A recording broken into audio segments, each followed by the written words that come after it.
জুলাইয়ের প্রাপ্তি হচ্ছে আমাদের এখন প্রত্যেকদিন হাসিনার মুখ টেলিভিশনে দেখা লাগে না। আমাদের জুলাই সনদ চাই, সকল গণহত্যার বিচার চাই। যদি না পাই তাহলে হয় মরবো না হয় মাইরা ফেলাম। আবু সাইদ কি শহীদ হয়েছিল এই কর্মদিবস ঘোষণায়, তাকে একটা সম্মান দেওয়া হবে, প্রতি বছর একটা পূজা করা হবে, তাকে নিয়ে তার একটা মূর্তি বানায়, ভাস্কর্য বানায়, তার পূজা করা হবে। এসবের জন্য তো তারা জীবন দেয় নাই ভাই।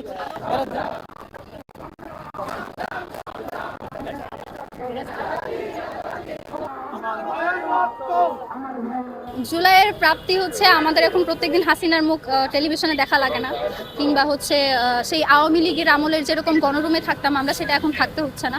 এটুকুই শুধু আমাদের প্রাপ্তি, এর বাইরে আর কিছু প্রাপ্তি নেই। কারণ সেই ফেসিবাদী কাঠামো, সেই ফেসিবাদী আমলাতন্ত্র, ফেসিবাদী পুলিশ কাঠামো সব কিছুই থেকে গিয়েছে। আলটিমেটলি আমাদেরকে এখনো রাজপথেই থাকতে হচ্ছে। জুলাই থেকে জুলাই চলে আসলো, কিন্তু আমাদের জুলাই শেষ হলো না।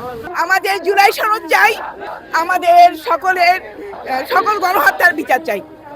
শুধু সেটা না, শাপলা চত্বর হত্যা, বিজেআরের যে ম্যাসাকার সবগুলো বিচার চাই। 71 মুক্তিযুদ্ধ নিয়ে আওয়ামী লীগ যেমন একছত্র আধিপত্য করেছে, এটা আমার মুক্তিযুদ্ধ, এটা আমার দেশ, এটা 71 আমার, ঠিক সেম কাহিনী করছে ইন্টারিম গভর্নমেন্ট এনসিপি। এই জুলাই ওনারা গরিমসি করছে। জুলাইয়ের 31 তারিখ একদিন পার হবে, নতুন করে আরেকটা 5 আগস্ট হবে, যে কারণে আজকে আমাদের এই আন্দোলন। এটা থেকে এটাকে দ্বিধান্বিত করার কোনো সুযোগই নাই। আমার নাগরিক অধিকার আমি দাবি করতে পারতেছি গলা উঁচু করে, এতটুকুই তো পাইছি। এটা যে আমার চিরস্থায়ী হবে, এটার কোনো নিশ্চয়তা পাচ্ছি না। বিএনপি, জামাত, এনসিপি, আমি যাই বলি, রাজনৈতিক প্রতিটা ক্ষেত্রে তাদেরকে আওয়ামী লীগের সফট আওয়ামী লীগার যারা, হার্ড আওয়ামী লীগার যারা, সব ধরনের সবাইকে সুযোগ দেওয়া বন্ধ করে দিতে হবে, এবং সেটা করতে হবে নিজের স্বার্থে। কেউ এসে ধরবে, কেউ এসে ধরাই দিবে, তারপরে বহিষ্কার করবে, এটা আসলে দরকার নয়। আমি জানি না কার কে হয়েছে, আমার নিজের মামাতো ভাই যাকে আমি নিজে কুলে পিঠে করে মানুষ করছি, সে মারা যাওয়ার 1.5 মাস পরে আমি শুনছি যে সে পৃথিবীতে চলে গেছে। 1.5 মাস পরে আমি নিজে আহত হয়েছি, তো আমি তাও বলি নাই।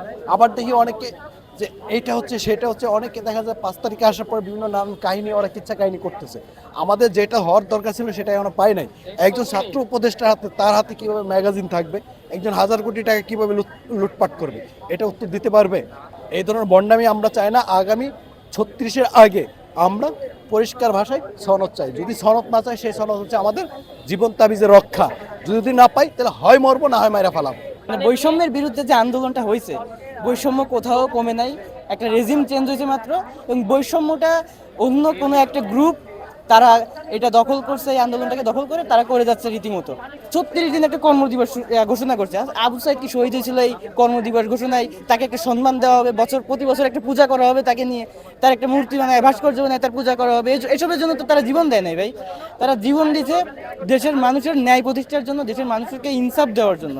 কিন্তু সেটাই যদি না হয়, তাহলে এই রক্তের মূল্যটাই কি, এই আহতদের মূল্যটাই কি? এটা পরিপূর্ণ একটা গাদ্দারি হয়ে যাবে শহীদের রক্তের সাথে, যার পরিণতি আওয়ামী লীগের চেয়ে এই বর্তমান যারা দায়িত্ব নিয়েছে, জুলাইয়ের সাথে গাদ্দারি করেছে, তার চেয়ে ভয়ঙ্কর হবে।